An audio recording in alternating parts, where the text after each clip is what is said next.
Hey there, interactive developers. Jack DiLaura here with the Interactive and Immersive HQ. In this video, we're going to look at connecting the Kinect V2 to Unreal Engine via TouchDesigner. So we're going to utilize TouchDesigner for its very simple access to the Kinect sensor's many different positional channels, and also the simplicity of then being able to take those, modify them in any way that we need, and then routing them and sending them via OSC to Unreal, where we're going to set up a simple sort of proof of concept or a very early stage version of an installation, just to give you an idea what it might be like to start working with Unreal in this more interactive and immersive focused way. So as you might imagine, we have more than ever to cover in this video, so let's get right to it. As we're getting going, I just wanted to point out two quick things. We are under the assumption that you have already installed the Unreal Engine editor via the Epic Games launcher. We're using version 5.2.1 for this tutorial. And then another quick tip that I had is if you are working with the Kinect V2, as I am for this video, I'd highly recommend downloading the Kinect Studio software that allows you to record yourself in front of the Kinect, as I've done here, and play that back for the purposes of testing and building projects as we're doing in this video. It just allows you to not have to stand in front of it throughout to test. So we're going to start off in TouchDesigner with just a couple of operators. I'm going to start with the Kinect operator because, as I mentioned, I have the Kinect V2. Grab the particular Kinect chop that matches your particular device. And one quick thing I wanted to note is that we are just using the chop channels here and converting them to OSC messages. So in reality, you could work with really any controller that you have accessible. However, the sort of control signals that we're getting may have to then be mapped in a different way because, you know, a game controller is not going to output the same sort of control signals as the Kinect will. So really you could, work with any tool that you have available for this. But again, we're going to kind of focus on the Kinect. So I don't really need to do a whole lot with the Kinect chop itself. I'm just going to leave everything in the default state. I am going to use the select chop, however, because I have a ton of channels coming in that I don't really need. I'm going to turn off the viewer flag on the Kinect chop because I don't need it to render all of those channels as well. And then in the select chop, what I ended up doing for the version of the effect you saw at the beginning is to pull out the hand tip channels from the many chop channels that we have available. So what I'm going to do here within the channel names parameter is to type in P1/hand tip and leave the asterisk at the end. And what that's going to do is grab all of the hand tip channels, both for the left and the right hand, from the first person that the Kinect has detected. So if you intend this to have more than one person, this is a way to kind of filter that out specifically. So that is all looking good. However, I don't really need all of this excessive length in terms of the channel names here. So I'm going to use pattern matching with the rename from and the rename to parameters to really whittle this down to something much more simple. So what I'm going to do to start is to grab this P1/hand tip piece of text from the channel names parameter. I'll paste that into the rename from. And then after the P1 hand tip piece of text, I'm going to put an underscore because you can see we have an underscore in the name. I'm going to leave the asterisk there, and then I'm going to put a colon and then a second asterisk. And that is basically going to grab all of the channels that we can see within our select chop here independently of one another and allow me to rename them again using pattern matching. So I would definitely take a look at the wiki for further info about this. It's really quite useful. But what we're going to do here is we're going to type in asterisk and then open and close parentheses and a 0 in front of or in between those parentheses rather, and then an underscore, and then another asterisk, and then another set of parentheses, and a 1 inside of the second set of parentheses. Once I hit enter, that has had the effect of pulling the bits of the string that were coming in originally out and formatting them in a nice, simple way without me having to type all of those names out individually. After that, I'm going to filter these slightly because they're a little bit choppy. I'll actually turn this back on for a second. They're not too bad, but I do want them to be smoother as they're being sent over to Unreal so that the positioning of the things that we're controlling there are, not sort of jittery in their movement. So the main thing that I want to change with this particular operator is to adjust the filter width, because right now, as you can see, we've got so much smoothing going on that it's taking a little bit to catch up with the original motion. And thus, if you're in front of the Kinect moving around, you'll kind of feel this lag time between what you're doing and the representation of it on screen. So within the filter, I'm going to set the filter width to 0.1. Then I'm going to add a null to the end, and this is going to be called null space hand tip space OSC. Now we're going to use this along with a chop execute dat, basically to run or rather send OSC messages every time that these channels change. So I'm going to right click on the output of that null, head to the dat page, grab a chop execute dat. I'll place that down. And then I'm also going to grab an OSC out dat rather from that same page so that I can reference it within the code. Let's go ahead and open the chop execute in an external code editor, and I'll let you pause the video in a moment to copy down the code. Okay, so I've pasted this code in. Feel free to pause the video, and I'll also make sure to include it in the description so that you can copy and paste it from there if you don't feel like typing it out. We're not going to go through this line by line, but essentially what I am doing here is grabbing the current values from that null chop and then putting them together into lists for the left and the right hand, and I'm sending those out as OSC bundles via the OSC out dat. So make sure that you've got this all copied down correctly and or copied and pasted from the description. Save that, and we'll head back to the network and move on to the OSC out dat. So the OSC out dat is also pretty much ready to go. The only thing that I'm going to do here is just to set my port from 7,000 to 10,000. No particular reason for that. You can leave it at 7,000 if you like. Just make sure that the value matches when we end up in Unreal. So with that, go ahead and save, and we're going to head over to Unreal.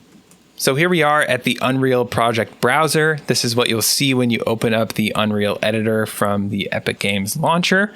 And the first thing that we need to do is to set up a new project. Now you're going to have to choose the same template project that I chose for this particular effect if you want to pull in and use the assets that I used. It just makes things a little bit easier. So what we're going to do is head to the film/video and live events category, and we have one here called end display.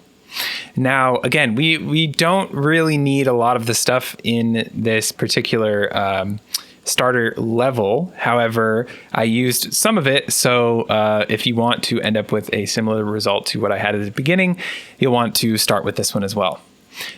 We don't need the starter content in this case because, again, we're only using just a handful of the things that come with this level. So I'm going to turn that off, and then I'm going to call this project the Kinect _TD _Unreal effects. And then I'll hit create, and this is going to take probably quite a while to compile, so sit tight while yours compiles the many shaders, and we will meet back here once it is complete. Once your project has finished compiling, this is what you should see in the editor. It should just automatically open. We're going to start by first deleting almost everything within this scene. So we don't need any of these many cubes, and there's a ball.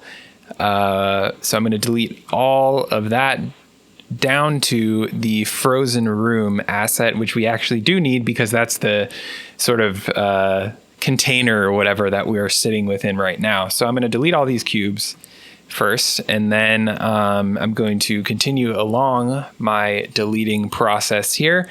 I don't need this directional light, so I'm going to delete that. It is being referenced, but that's okay. So I'm going to hit yes. You'll see that our lighting situation changes, but that's, again, fine for our purposes. I'm going to get rid of the pyramid here, and then I also want to get rid of the text render actors at the bottom, which again, it's going to give us a warning, and I'm going to hit yes for all of that. And then I also want to get rid of the NDC basic component, and all that we'll be left with then is the frozen room, which is important, the instance foliage actor, which we don't really need but is fine, light mass importance volume, player start, post process, skylight, and sky sphere. So that should be a total of 7 things left. Double check that you have deleted the same things that I have, and then we will move right along.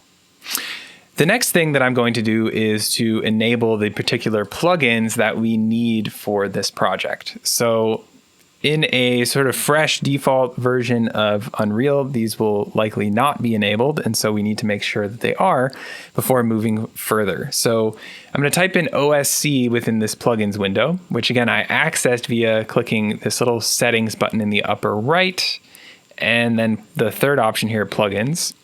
So I've typed in OSC within the plugins window, and you'll see that the Open Sound Control plugin here is enabled. So I want that to be enabled.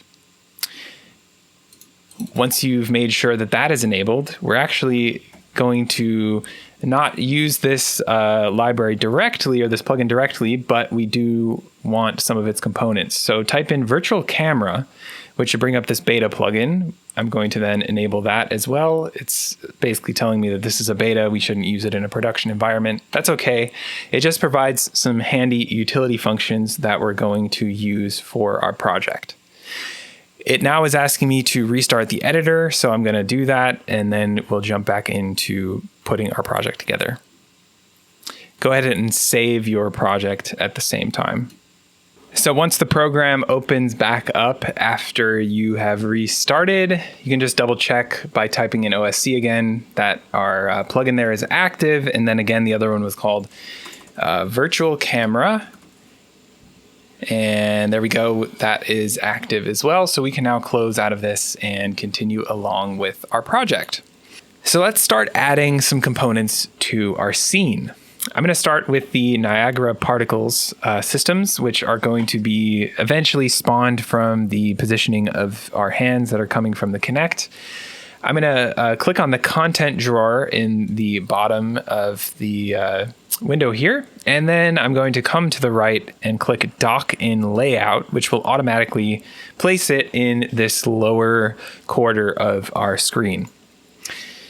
This has already got some content in it, which is fine. I'm going to right-click in this area, empty area, and add in a Niagara system.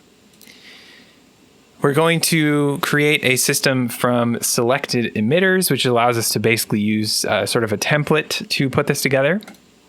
I'm going to hit Next. I'm going to scroll down to the omnidirectional burst option and click that, and then click the little green plus sign to the right. And then I'll click Finish because I don't need any of these additional options. So after that, we have a ability to name this, and it's pretty common to start your naming with the sort of abbreviation of whatever the type of object or blueprint or whatever it might be that you're using. So I'm going to do N, capital N underscore, and then I'm going to do Kinect because this is going to be, again, modified by the Kinect. And we're going to have 2 of these Niagara systems, one for the left and one for the right hand. So I'm going to call this one L for left after the Kinect name. And there we go, we have that available. So then what I'll do is drag that straight into the scene, because we're going to want to be able to see a preview of what is actually happening as we make updates to this. So you'll notice that it spawned some particles and then they fell immediately, and they're being spawned, at the kind of floor plane level. So what I'm going to do here is first just to shift the position up via one of these handles, which you can also do over here in the details panel via the transform parameters. If you want to get more exact with it, we're going to adjust the sort of final positioning of this later, so I'm not really super concerned about it, but I at least want that to be off the floor. And then I'm going to double click on the Kinect L Niagara system to open it in the editor window. Here we get a view of the node graph where we're going to do some work, and also where we're going to adjust some parameters. So there's a couple of things I'm going to start with. I'm going to click on the properties label here, which allows us to change some of the more general properties about the system before we get into specifics. I'm going to set my sim target here to run on the GPU and have it be a GPU compute sim. You don't have to do that if you find that your computer doesn't run particularly well, or maybe if you don't have a GPU. Then it's giving us a warning here because we're missing fixed bounds. And so I'm going to change the calculate bounds option right below that to fixed. Once I've done that, the error has gone away, which is great. And so I can then continue on down the set of parameters here. So in the emitter update section, we're going to do a couple of things. So you'll see when I click on the kind of heading title for this section, it actually gives me both of the components that are within that container accessible at the same time, which is nice. I'm going to set the lifecycle mode here from self to system. And then I'm going to change this second option here that says spawn burst instantaneous. So that allows all of the particles to be spawned in a burst like you would expect from the name, and then they kind of fall and disappear. I want in the effect that we're generating today, I'd rather have it sort of continuously producing particles. So I'm going to right click on this option, click delete. Then I'll click this orange plus to the right of that, and you'll see here we have an option called spawn rate. So I'll click that, which adds it to our list. I'm going to set the spawn rate here to a value of 50 and hit enter. And then I'm going to set the spawn probability to something like 0.75, which means that we won't consistently be generating particles. We'll get a little bit of variety in that. So there we go. You can see now we're generating particles consistently throughout, instead of just having a set of particles spawn at the beginning. Then we have the particle spawn section, which has a bunch of additional options for us. So in this section, we're going to leave the lifetime mode as it is. We're going to change the color because I want to differentiate between which particles are controlled by which hand. So I'm going to set this color here to yellow. I'm just going to click on the color itself to give us this color picker, which makes things a little bit easier. And then I'm just going to drop the blue value to 0, which gives us a nice, standard yellow color. So there we go. We've got our yellow color, and now we can kind of continue on and make some additional changes. So everything else here, we're basically going to leave at the default. This is controlling where things are spawning from, what sort of shape they are being spawned from, and related settings like that. Feel free to dive in and modify any of these that you'd like. Again, our example today is more to focus on the control of the system and sort of setting things up for this interactive application. So we're not going to worry too much about this stuff. That said, we still have some other things to change. So I'm going to come down to the particle updates section. So we've got some things that are being calculated as the particle is, traversing through space, and we're continuing to render. I actually want to add something to this section. So I'm not going to change anything in terms of what's already here, but I am going to add the ability for collisions to occur by clicking the green plus sign. And then I'm going to type in collisions in the add new module dialog. So you'll see here we have one just called collision. I'm going to click that. It adds it at the very bottom. And again, I'm going to leave all of the settings alone. But what this has enabled us is if we take a look at our window back here and see the preview, the particles are now bouncing off of the floor instead of falling through it, which is, a little bit more interesting to look at than just having them sort of disappear. So that is pretty much it for this section. We're going to keep things, as I said, pretty simple. And as usual, feel free to dive into any of these additional settings that you have available. Obviously, there's much customization that can be done. So I'm going to click Control S to save. And it's going to take a second to compile that. I'm then going to close this window. And we'll see that, I've got some particles generating, which looks great. I'm going to duplicate this now because I want to make some changes, mainly the color for my right hand. So I'm going to rename the duplicate here to n_connect_r. And now we've got those two side by side. I'm going to then open up n_connect_r and head to the initialize particle section, where again, I'm going to come back to the color parameter, and I'll move that over in this sort of dark purple area. I just want to make sure that those are very clearly different from one another in our final scene. So I'm going to hit OK. I'm then going to save again with Control S, and I'll head back out to the editor. I'm going to drag the additional one here out into our scene.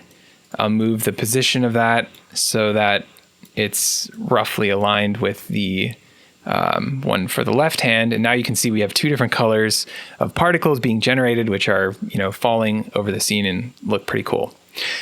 Hey there, sorry to pause the video, but I wanted to share something with you real quick. Right now, you can get 50% off the Interactive and Immersive HQ Pro. The HQ Pro is the only comprehensive educational resource and community of its kind for immersive design, interactive tech, and TouchDesigner professionals. We have over 200 hours of video trainings, a private community where Matthew Reagan, myself, and our other teachers answer your questions daily, and we've just launched the first mini degree program for the interactive tech and immersive media industry. If that sounds interesting, click the link in the description to learn more about the Interactive and Immersive HQ Pro and join now for 50% off. Remember, offer ends September 5th. So we have some particles generating. We're going to now work on setting up a couple of different things. We are going to need to obviously bring in some OSC control, but we also need to set up a camera which sort of sits in a static position throughout. So I think we'll start with the camera section of things, because that's a pretty straightforward one to put together, and then we'll leave the OSC and controlling the positions of these to be our last component.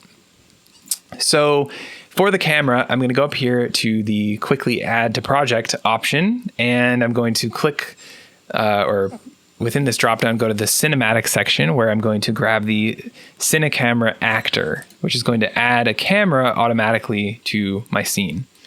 Now it's positioned it very close to the other particles, so I'm just going to kind of move this backwards in space. I'm going to need to more finely tune the position of that in a moment, but I'm just going to move it over to the right side of this little box that we're within, so that it has a view of those two particle systems at the moment. You'll see here when the camera is selected, you have a little preview of it down in the right. So next up, we're going to set up a blueprint for our target for our camera. which is going to include a little bit of functionality to shift the view of our the player that is added to the scene automatically to this camera.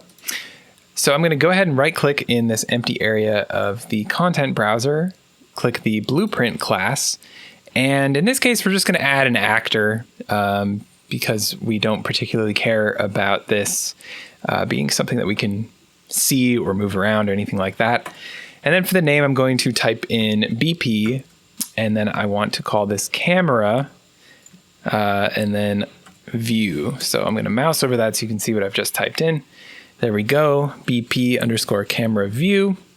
Like before, I'm going to double click on this to open it in the editor, where we can see we've got an empty blueprint ready for us. We're going to head to the event graph page because we don't need any of this stuff.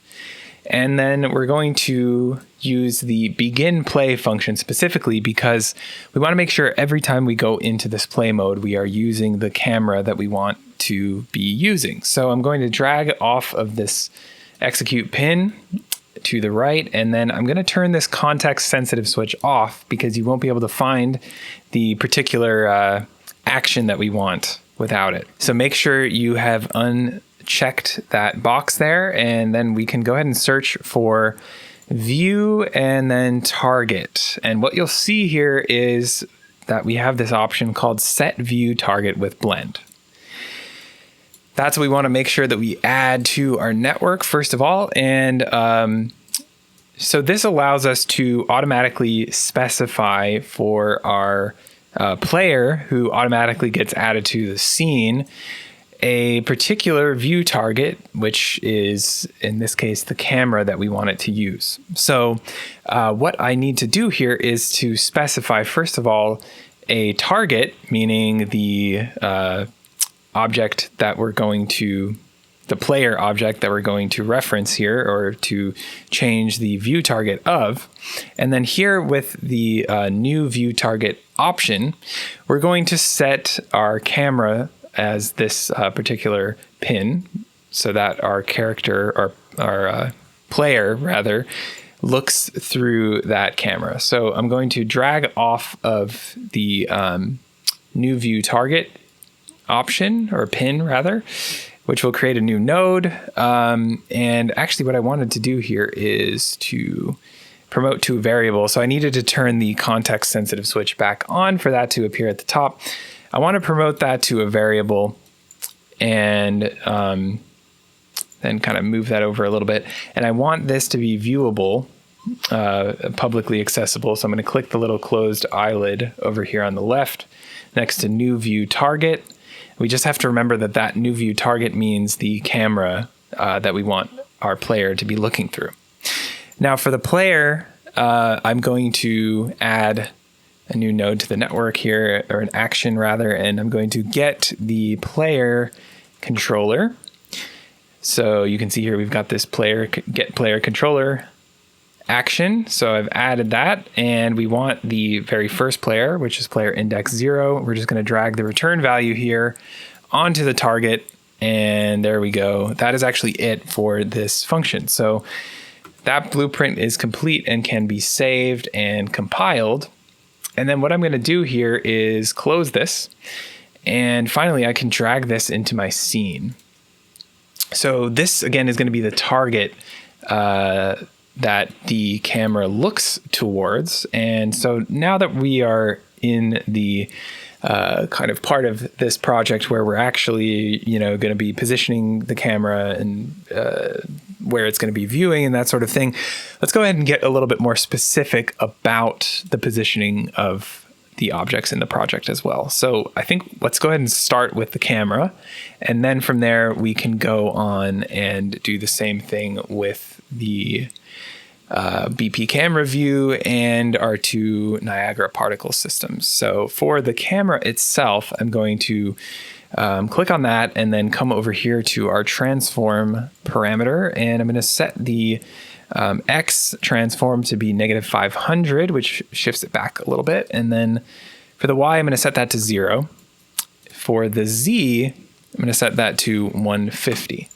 Now, if you're coming from TouchDesigner, don't forget that the axes are a little bit different in Unreal. Z is up, not Y as it is in TouchDesigner. So don't forget that. So there we go. We've got -500, 0, 150 for the camera.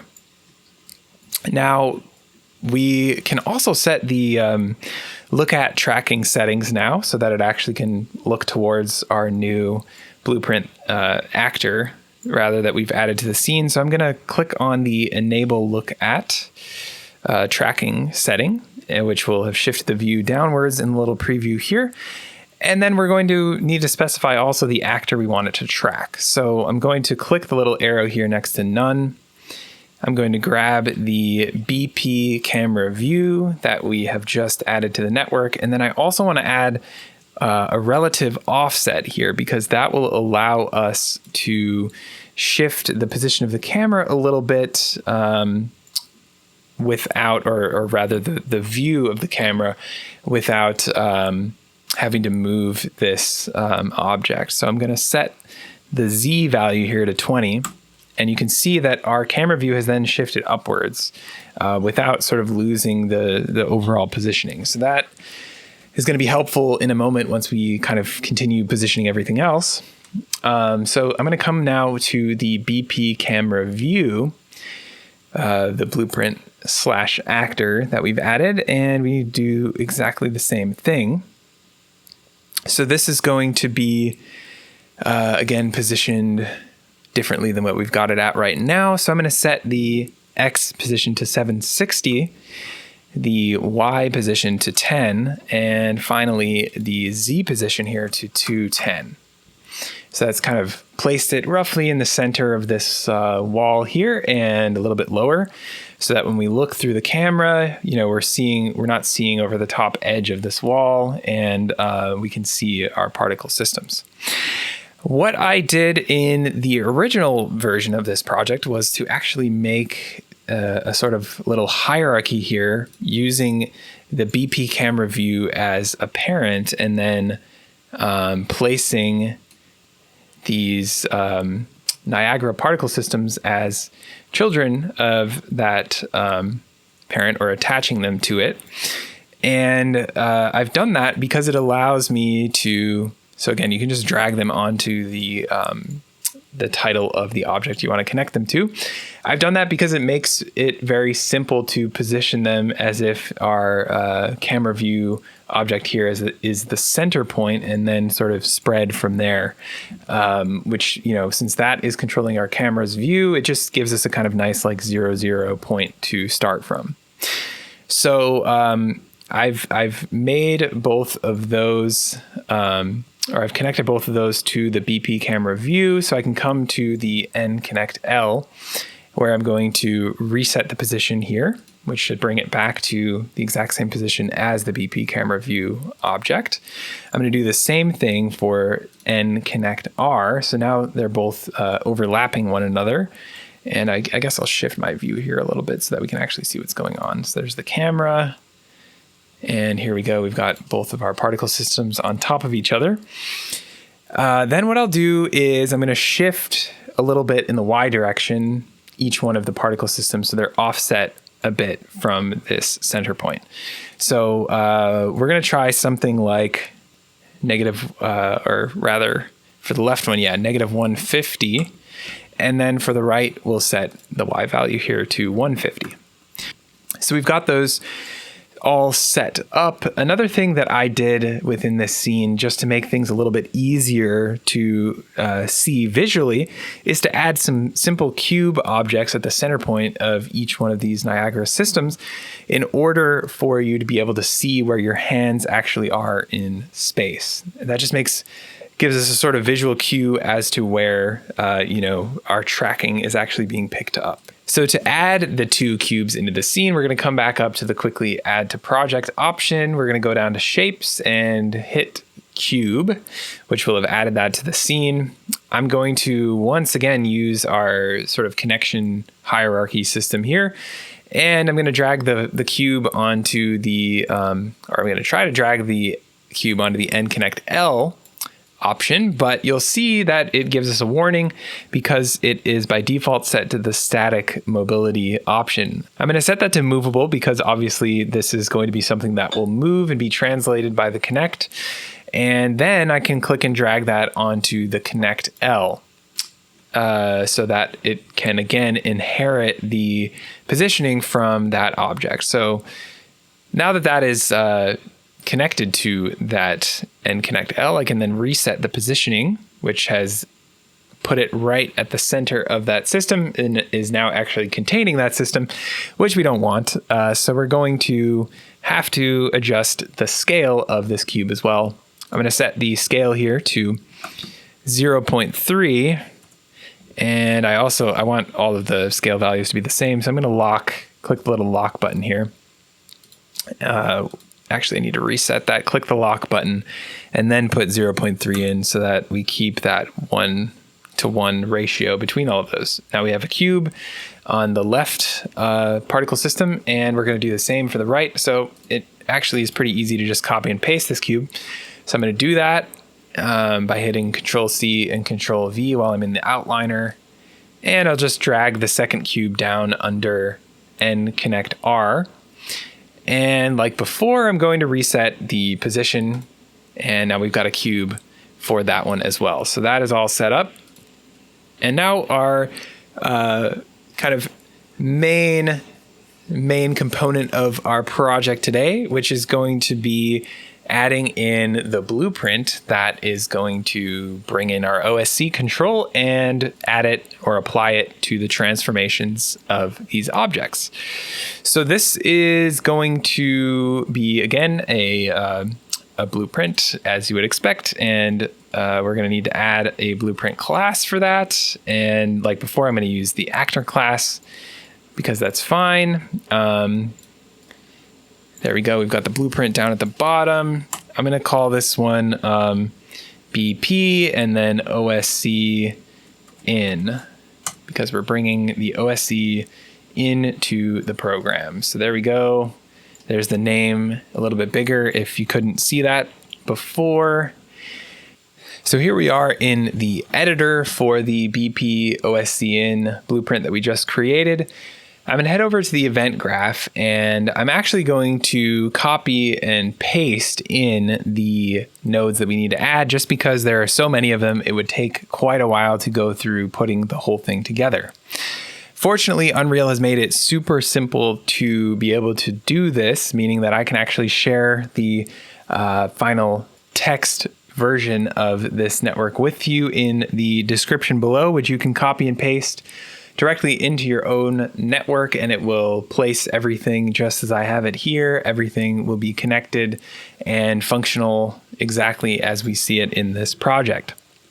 I'll also place a link below just in case the text doesn't come through correctly, which will take you to a site that will also have the text and network copy and pastable for you. So we can go ahead and delete everything in this event graph because our pasted in node graph has everything we need already located within it. So this is the final node graph or event graph that we're going to be using for this project. So we'll just take a brief look at it before we start connecting the output of it to our project. Basically, we are starting an OSC server when we begin play, just like our other function. We're going to be giving ourselves the ability to receive an IP address and a port, and importantly, these things should both be set as variables within our scene. So this is one thing that you are going to have to do before you can actually use this in your project, is to make sure that each one of these have a variable created from them. So I'm going to right click on each of those and click create variable, because we want to be able to set those outside of this graph. So I'm going to also turn on public access to those with the little icon over here in the variable section on the left. So again, we're specifying the IP address and the port of our server. We're setting this as a variable called server. And you'll notice here, we also don't have a variable set up for that because we copied and pasted this. So we're going to have to right click on this set node and hit create variable server, which should then bring it up over here in the left. We don't need that one to be public, so we're just going to leave that as is. Then when we receive an OSC bundle, which is what TouchDesigner is sending over, we're going to trigger this custom event, which is going to output the bundle received from TouchDesigner. So basically what's happening over in TouchDesigner is we are bundling the TX, TY, and TZ translate values together into a single OSC bundle, it's called. And we're giving that an address for each of the left and right hands. And then that is how we're kind of parsing that message over in Unreal, is we're using those message addresses to know which hand in specific we're looking at. So we start off with the get OSC message from bundle at index node because we want to actually grab the message from within that bundle at index 0. And then again, just as I was just talking about, we want to use the left and /right address to actually parse where those values that are coming in are coming from, which hand. And so we use the get OSC message address node along with the convert OSC address to string node to then use the switch on string node to test whether or not it is coming from the /left or the /right address. Once we do that, we are triggering, actually grabbing the floats, the array of floats from each one of those messages at those addresses. And then this section here, we're just basically parsing out the content of the array. Again, we only have X, Y, and Z values coming in from TouchDesigner. And then remember earlier I mentioned that in Unreal, the axes are flipped from TouchDesigner. So here we actually have to map things a little bit differently because Z is not, or I guess Y is not the up axis anymore as it is in TouchDesigner. So we're sort of doing a quick remapping of those here. And then we need to turn those into a vector because that allows us to easily adjust the position of, or the, I guess more like attenuate the amount of influence the Kinect has over the position of the final objects that we're going to be adjusting. So we needed a way to fine tune it. So basically we're taking all this information from TouchDesigner and we are multiplying it by a constant value so that you can choose how much you want to be applying in each particular axis. So here, this Kinect position adjust was also intended to be a variable viewable outside of the event graph. So I'm going to create a variable from that, which again should come up as a vector. That should be publicly viewable. And then we have our final two, target left and right, and that is the final actor, the target that we are going to be adjusting the location of. So these, just like before, we need to create variables for by right-clicking on them and clicking create variable and then turning the little eye icon to on. So once you have done that, you should have a total of 6 variables added to the scene, one of which is not public and the other 5 of which are public. And again, you'll have 2 set actor relative locations as the end result, which the Kinect OSC signals should automatically control. So we have now a network, or a blueprint rather, that is ready to be utilized in our project. We just need to compile it. And then what we'll also do here is save. And then we can head back over to the project and set everything up. So I'm going to close. And then here we are back in our project. We want to add this blueprint to our scene so that it actually starts the server. The positioning doesn't matter because, again, this is, not being rendered or anything like that itself. But we do have to set up some of the parameters over here on the right. So for the receive IP address, we're going to set this to 127.0.0.1.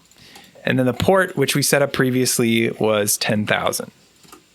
So now we have to set up the vector that's controlling how much the positions from the Kinect are impacting the positions of our, or at least what we will set to be our Niagara systems and the cubes that go along with them.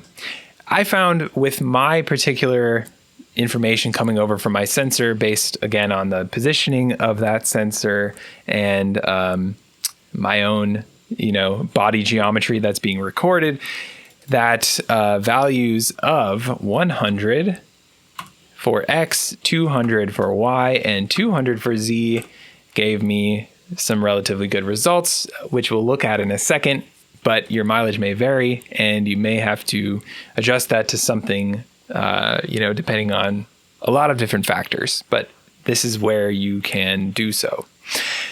For the target left and right, again, we need to set up the targets that are going to be adjusted via this OSC information. So I'm going to click the drop down to the right, and then I want the nConnect L for the left side, and then for the right side, nConnect_R. Now, once we have done all of those things, we should be able to then click play up in the top and see that our scene has some movement occurring in it. Now, what we may have noticed, if you are one of our eagle-eyed viewers out there, is that our camera is not correctly updating yet. And that's okay.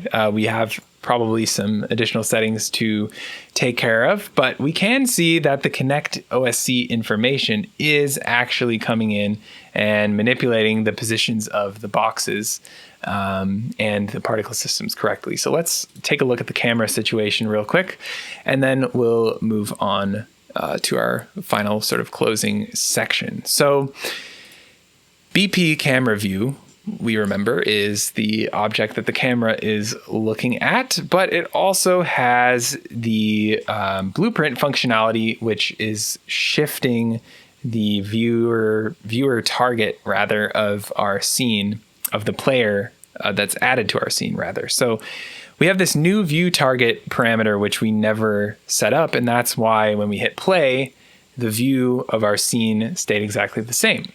So I'm going to click on the drop down to the right of new view target, and I'm going to choose the camera again that we set up earlier. So that's the Cine Camera Actor 1. And as soon as I do that and then click play, we should then see a view through the camera itself. So that's looking pretty good. Obviously, we maybe need a little bit of adjustment in our camera positioning, but overall I'd say it's relatively close. With that said, I hope that this has at least given you a little bit of a first chance to start connecting things together between different pieces of software, shown you a new way perhaps of working with the Kinect to control potentially way more advanced sorts of real-time rendering examples than what you might have been able to do so before. And as always, just shown you the potential for continued exploration that all of these different pieces of software offer. So with that, we're going to close out the video. Hope you have enjoyed putting this particular one together. Looking forward to seeing you in the next video, and thank you so much for watching. Hey folks, thanks for watching. As I mentioned earlier, you can get 50% off the Interactive and Immersive HQ Pro. The HQ Pro is the only comprehensive educational resource and community platform of its kind for immersive design, interactive tech, and TouchDesigner professionals.